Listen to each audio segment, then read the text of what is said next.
wo ibi tó tún mú mi lọ tá a bá rí kankan ní ìgbà pé ó dà wọ́n ní kí ṣe sùúrù nígbà tó tẹ́lẹ̀ kọ́ ṣe sùúrù lẹ́mìlẹ́lẹ̀ ọ̀gbọ̀dọ̀ fọ́ lẹ́mìlẹ́lẹ̀ ọ̀gbọ̀dọ̀ fún lẹ́mìlẹ́lẹ̀ ọ̀gbọ̀dọ̀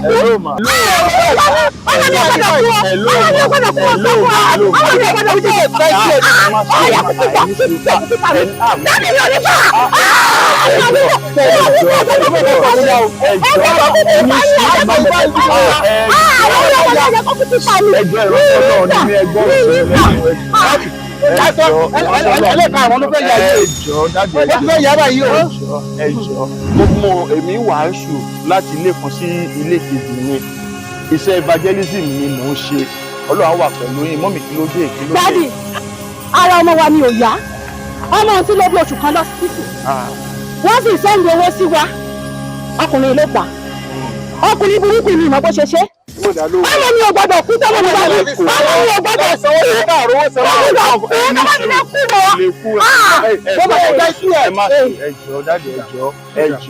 Ẹjọ́ ṣé ọmọ yín ló wá sick gan sí? Ọmọ ló sick o. Jésù á fún lálàáfíà. Jésù á sì fún lálàáfíà. Ṣùgbọ́n ṣé ẹ lè dúró kí n bá yín sọ̀rọ̀ Ọlọ́run fún ìṣẹ́jú kan dáàdì torí Jésù nìkan la lè pèsè ọ̀rọ̀ tó wà nílẹ̀ yìí. Ẹjọ́ mọ́mì ẹjọ́ ẹ fún mi ní ìṣẹ́jú kan láti bá yín. Dáàdì oníkan bá ní o. Oníkan bá wí àbúrò rí ọmọ yẹn lẹ́ni. Mọ́mì ẹ ní sùúrù ẹjọ́. Èmi náà kọjá lọ náà ni mi lè fi yín lẹ̀. Láti bí oṣù kan ní. Sorry ma, I cannot leave you. I was just passing by, please. I am just preaching, doing my work as an evangelist. Please ma, this issue tó wà nílẹ̀ yìí is only Jesus that can handle it. Please ma, I beg you in Jesus' name. Please, can you give me 1 minute to talk with you from the scripture? Sherry ma, tabari nínú John 16 verse 33. Jésù bá wa sọ̀rọ̀ kan bẹ̀. Òtítọ́ ọ̀rọ̀ ni mo fẹ́ bá yín sọ yẹn. Ṣé rí kò sí ipá àti agbára tó lè fún èèyàn ní àlàáfíà.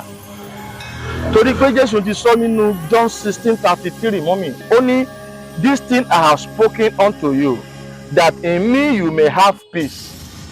In the world you shall have tribulation, but be of good cheer, I have overcome the world." What does that mean? Pé nínú ayé yìí kò lè sí àlàáfíà. Àfi nínú Jésù Kristi ọmọ Ọlọ́run nìkan láti lè lálàáfíà. Ọ̀rọ̀ tẹ́ ń jà lé ìdáde ọ̀rọ̀ àlàáfíà ni mọ́mì. Títorí ọmọ kò sówó lọ́wọ́ ọ̀rọ̀ àlàáfíà ni. Báwo lẹ ṣe fẹ́ rí àlàáfíà náà? Ṣé nínú Nàìjíríà lẹ ti fẹ́ rí ni? Àbí ní Amẹ́ríkà lẹ ti fẹ́ rí ni? Gbogbo nǹkan tó ń ṣẹlẹ̀ láyé èsì kò sí àlàáfíà ń bẹ. So inú Jésù Kristi nìkan lẹ ti lè ní àlàáfíà mú dáde. Bí ẹ kàn fi ìjà ò lè ṣètò ọ̀rọ̀ tó wà ńlẹ̀. Mo sọ fún un, mo ní ìjà kọ́ lọ̀rọ̀ wa kàn. Kì í ṣe ìjà. Jésù nìkan ló lè sọ́ọ̀fù ẹ̀ mọ́mì. Ó ti sọ in him, ẹ máa gbọ́ mọ́mì ẹ jọ̀ọ́. In him we have peace in Jesus Christ. You need peace. Ṣebí ẹ fẹ́ àlàáfíà ni mà. Àlàáfíà ní ọ̀dẹ̀ ó ti dé wá báyìí ní lórúkọ Jésù. Mo ní àlàáfíà ti wá báyìí lórúkọ Jésù. Àlàáfíà Jésù, unless you accept Jesus Christ to your life, unless you accept Jesus Christ to your life, there's no how you can do it. The marriage need peace, it need Jesus. Your health need Jesus. Ọmọ yín tó sick, ó need àlàáfíà. Àlàáfíà dẹ̀ dé bá ọmọ yín lórúkọ Jésù. Unless you accept Jesus Christ to your life. Tí èèyàn bá gba Jésù sínú ayé ẹ̀, kò sí bó ṣe lè ní àlàáfíà. Mo máa rí èèyàn míì dájú wọ́n máa sọ pé bí ọgbọ́n kan wà tó lè fi lálàáfíà, kò sí ọgbọ́n kankan tí ọ̀já lè fi lálàáfíà. Àlàáfíà tí ẹ ní ní Jésù. Unless you accept Jesus Christ, you cannot have peace. Mọ́mì, unless téèyàn bá gba Jésù kò lè ní àlàáfíà. So ọ̀rọ̀ tó wà ńlẹ̀ ni pé you need to accept Jesus Christ and invite him to your life. Invite Jesus Christ to your life for you to have peace. Lóòótọ́ ọmọ yín sick lọ́wọ́lọ́wọ́ báyìí ó wà ní hospital ṣùgbọ́n àlàáfíà Jésù ló lè fún ní ìlera. Àlàáfíà dẹ̀ máa dé bá lórúkọ Jésù. Àlàáfíà máa bá ọmọ yín lórúkọ Jésù. So ẹ jọ̀ọ́ accept Jesus Christ. Let him control your life and he will never put you to shame in Jesus' name. Ṣé ẹ̀yin ti gbà láti gba Jésù. Láti pe Jésù sọ̀rọ̀ tó wà nílẹ̀. Praise the Lord. Ṣé ń gbọ́ tó sọ pé òun ti ṣe tán? Please. Ṣé ọkùnrin burúkú náà ń wọ̀? Ṣé ń gbọ́ tó sọ pé òun ti ṣe tán? Mọ́mí, ṣé ká pe Jésù sínú ọ̀rọ̀ yìí? Can we invite Jesus Christ? Unless we invite Jesus Christ, Mommy, there's no how you can solve this problem. It is only Jesus Christ that can solve it. You need peace. Mommy, ṣé èyí ti gbà kí ká invite Jesus sọ̀rọ̀ yìí? Have you accepted that? Daddy, Are you ready? Sára Dámiláre ajá. Ẹ máa gbọ́ Jésù náà, òun náà ló lè ṣe. But the point now is that accept him first. Ẹ kọ́kọ́ gbà á ná. Tẹ́ bá gbà á. Mo gbà Daddy. Tẹ́ bá gbà á. Sára Dámiláre bá ti máa yá mo gbà á.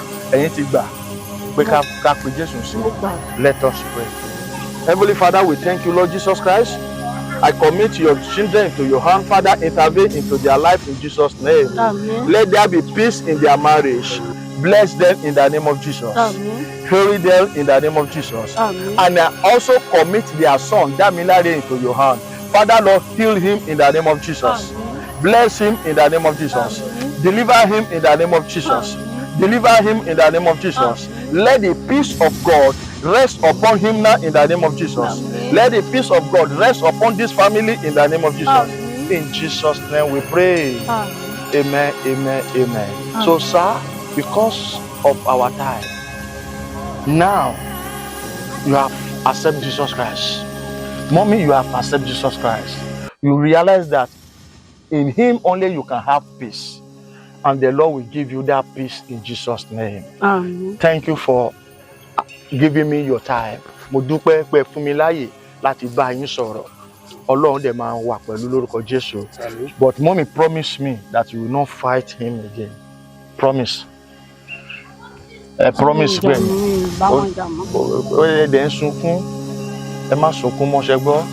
Ẹ má sunkún. Ẹ ti gbọ́ ọ̀rọ̀ Ọlọ́run. Ẹ má sunkún mọ́ ṣẹ gbọ́. Ṣé ẹ ti ní ìgbàgbọ́ pé Jésù ti ṣe? Ẹ ti ní ìgbàgbọ́? Mo ti ní ìgbàgbọ́ rẹ̀. Thank you. Ó dẹ̀ ìgbàgbọ́ yìí ti mú yín lára dá. Ìgbàgbọ́ yìí ti mú lára. Mọ́mì, ara mọ́ yín ti yá. Ẹ má jà mọ́.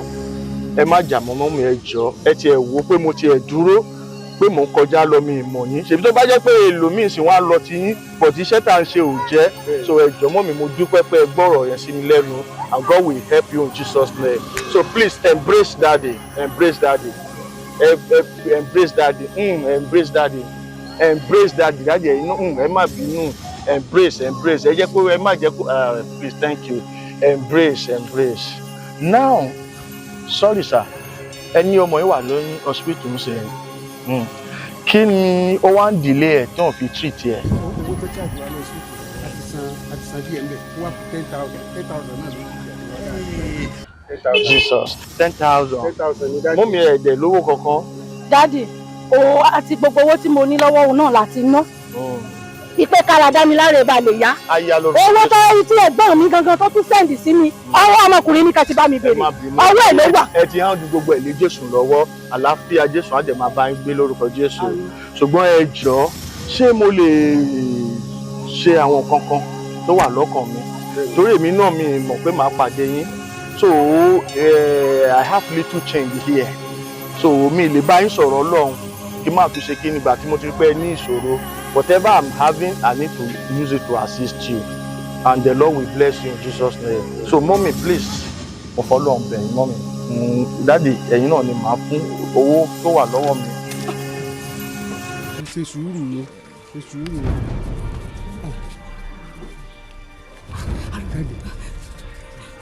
Just little more. Please. 20,000 naira. 20,000 naira. 20,000 naira. Don't worry, mommy. Ní ìṣòro tó bá ṣe é. Kò ní ìdá. Daddy. No. It's just the way. No. Èmi ò lè preach tán kí n dẹ̀ rí pé ẹ ní ìṣòro kí n máa fún yín lówó. Ẹ má worry, just leave it for God. Leave it for God, so don't worry, mommy. Don't worry. Jesus needs Jesus. It's not possible for me to preach without helping you. Please, don't worry.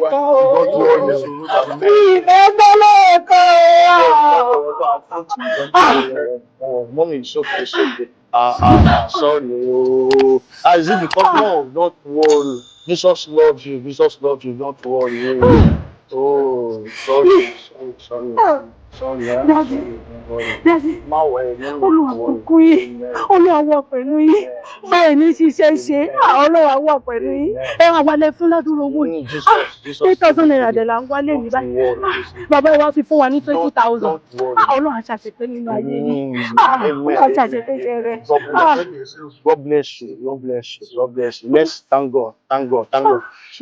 Màá try láti wá wo ọmọ yín. Màá gba address lọ́wọ́ yín. Sorry. Sorry, ma. Sorry.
Dapsy concept ìròyìn ò dá fojú bá o oríṣẹ́ ńlá mojú bá o iṣẹ́ ńlá ló ń ṣe. Dapsy concept studio iléeṣẹ́ ayàwòrán amáwọ̀tán rókóṣó kékeré kọ́lẹ̀ fà lọ́dọ̀ òjòlá kò léjò àfojúdi kékeré kọ́ ni Dapsy concept studio nínú àwọn tó ń ya video production nílẹ̀ films and musical video shots wedding video show commercial video show real estate video show professional photo show event photo show birthday photo show model photo show burial photo show kiddies photo show maternity photo show video editing photo editing graphics designer Dapsy concept studio gbogbo ayé ló ń kó kìkì rẹ̀ iṣẹ́ ẹni ní sọ ní di gbajúgbajà láwùjọ renting of equipment like camera light and drone makeup and social media productions available kókó lànà fàdítì kábàániyàwòrán kó mọ́lẹ̀ ránkoṣo pẹ̀lú oríṣiríṣi fídíò camera with special different effects Dapsy concept studio gbangbangba la wà ní opposite progress academic school off titilayo sawmill ọ̀rẹ́ òdìgbòlókù government Ondo state pé 08138470718 tàbí 08075581040 Dapsy concept studio ọ̀dọ̀ rẹ̀ là ń bọ̀. Get your best production musical video shooting powerful editing film shooting